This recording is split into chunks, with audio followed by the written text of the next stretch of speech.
নমস্কার, দীপাস কুক হাউসের আরো একটি নতুন পর্বে আপনাদের স্বাগত। আজ আমি আপনাদের জন্য নিয়ে এসেছি দক্ষিণ ভারতীয় একটি বিখ্যাত রেসিপি মুগ ডাল পায়সম। ভিডিওটি শেষ পর্যন্ত দেখবেন, কেমন লাগলো কমেন্টে জানাবেন, ভালো লাগলে একটি লাইক দেবেন এবং এখনো যারা আমার চ্যানেলটি সাবস্ক্রাইব করেননি তারা সাবস্ক্রাইব করতে ভুলবেন না। সাউথ ইন্ডিয়ান মুগ ডাল পায়সম করার জন্য আমি নিয়েছি হাফ কাপ গোবিন্দভোগ চাল, এটাকে ধুয়ে রেখেছি, আর হাফ কাপ মুগ ডাল, এটাকেও ধুয়ে রেখেছি। প্রেসার কুকারে দিয়ে একটা সিটি দিয়ে নেব।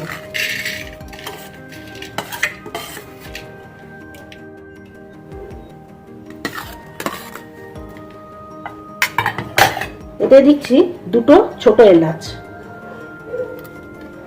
আর জল।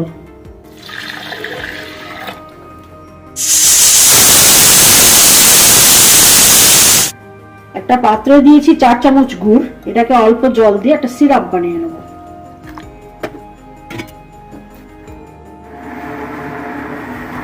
দুধটা জাল দেওয়ার পর সিরাপের মতো হয়ে গেছে।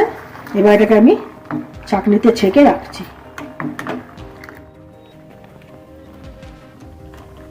প্রেসার কুকারে সেদ্ধ চাল ডালটা একটা হাঁড়ির মধ্যে নিয়ে নিয়েছি। এবার এতে দিচ্ছি 500 দুধ, এটা হচ্ছে ফুল ক্রিম মিল্ক।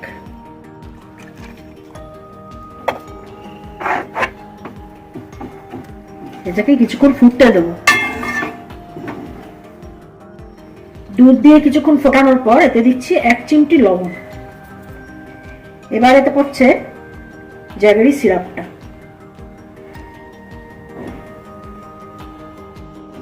এবার এর মধ্যে দিচ্ছি গুঁড়ো করে রাখা এলাচ দানা।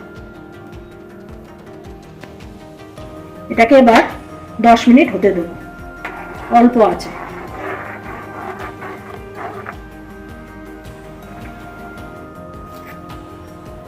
অন্য একটা পাত্রে দিয়েছি 1 চামচ ঘি, ওতে আমি কাজু আর কিশমিশটাকে ভেজে নেব।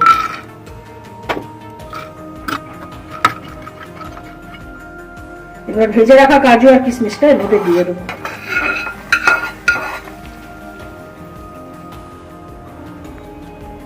তৈরি হয়ে গেল সাউথ ইন্ডিয়ান মুগ ডাল অ্যান্ড রাইস পায়সম। ভিডিওটি শেষ অবধি দেখার জন্য ধন্যবাদ। আপনারা ভালো থাকবেন, সুস্থ থাকবেন এবং দেখতে থাকবেন দীপাস কুক হাউস।